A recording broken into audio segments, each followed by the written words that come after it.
is also about is that we are going to be looking for the great leaders of our time, and we're going to be bringing them forward and developing them wherever we find them, because that's what we need. When you have a debt that's $13 trillion, that is really actually $150 trillion when you factor in all the Social Security and Medicare and all the entitlements that we're going to be committed to.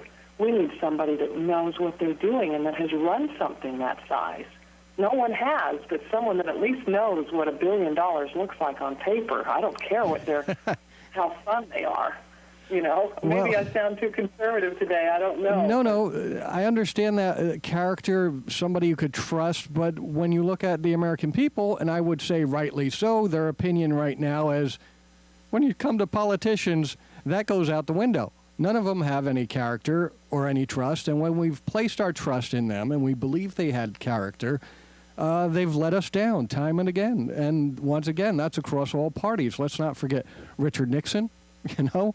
I mean, we've seen moral fallings on many different areas by most presidents and also congressmen and congresswomen, and it's constantly in the news. We report this on the program all the time, and it's both parties.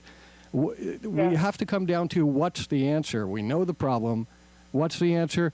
Why do you think that letting the pendulum swinging to the Republican side again will be any different than it has been the last time?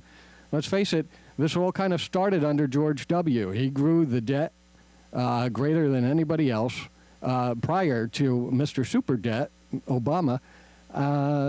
Nobody really seems to care once they get in. When they're running for office, they do a good talk, but once they get in, everything's out the window, you know, and they're spending away. What is the real answer, and why do you have confidence in maybe a new crop? I mean, we all believe getting people out and trying new blood, but why should the public believe anything will really change?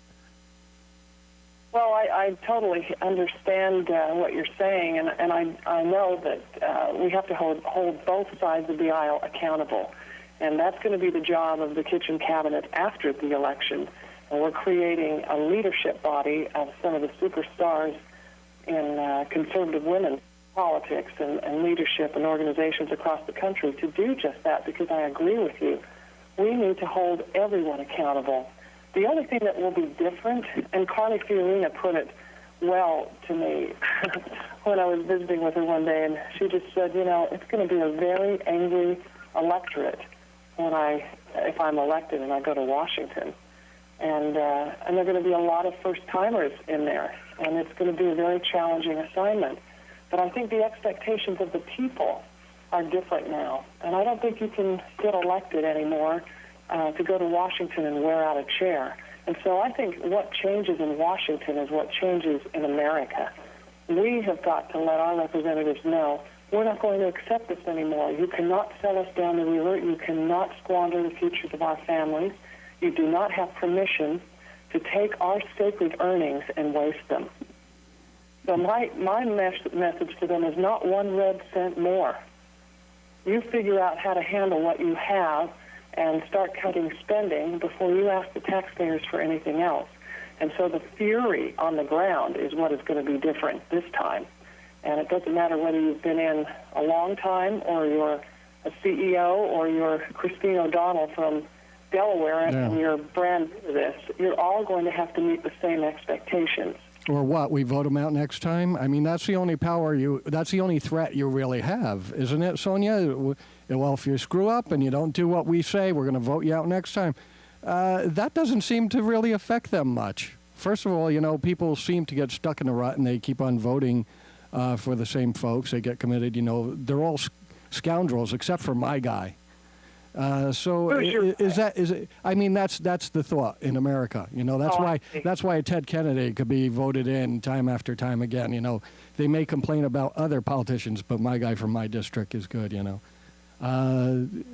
is that the only threat we have? Is the vote? I tell you, I'll take our system over any other. It's failing us, though. The system is failing us. This pendulum is swing between the Republicans, Democrats has failed us over and over. When are we going to say maybe enough to both parties? Maybe both parties are really the same party. You know, they're both leading us down the road of destruction. And we keep going back and forth. And it's like a dog returning to its vomit. Here on this program, we're very independent, and we don't see any change. You know, I basically see Obama continuing President Bush's policy of overspending, of instead of he was Mr. Peace, he was going to get us out of the war. He's just increased things over there.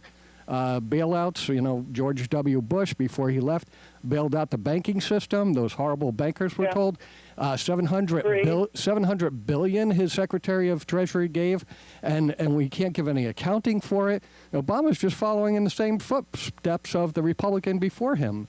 They seem to be on the same team, and if you see after hours or after they get out of office, they're all buddy-buddy. Look at Daddy Bush and Bill Clinton. You know, they go all over the world together. It's a game they're playing, Sonja, and we're the stooges who believe and follow along. And I'm afraid the Tea Party is just another level of control to believe that we have independence, but they're plugging us back into one of the system, the red or blue system.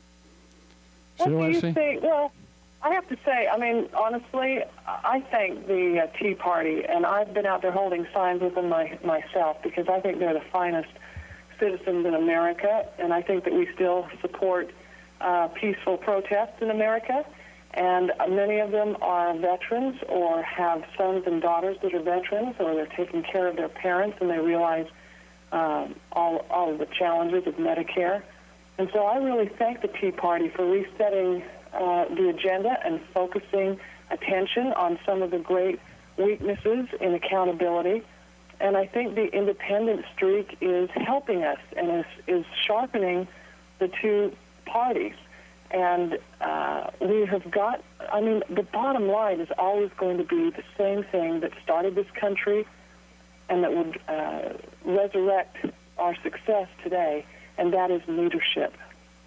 And we have got to focus on finding the great people in our country who have great leadership skills and bring them forward, because that's all we had to start with. And so I understand your frustration, I feel it. And I agree with you, but I will never, ever give up on the brilliant entity that is the United States of America, and I believe there is a great future for us. I'm meeting the finest women in America through the kitchen cabinet, and honestly, I truly do have faith in our future. You do? You have faith in the system when it's bought out by huge companies and banks, and they're beholden? You know, the Federal Reserve controlling all our money and making our choices for us. You realize that our dollar bill is not our dollar bill. It belongs to the Federal Reserve, which is made up of private banks, and it is a debt note to them. There were two presidents who tried to get us out of the Federal Reserve, President Lincoln and President Kennedy, and they were both shot. Yeah.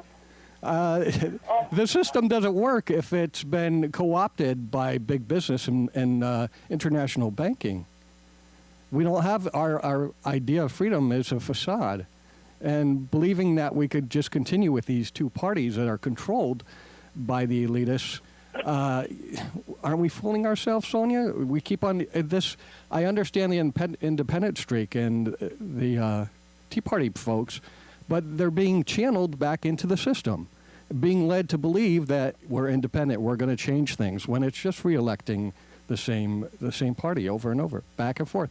And after the Republicans fail, after they come to power, then they'll swing back to the Democrats.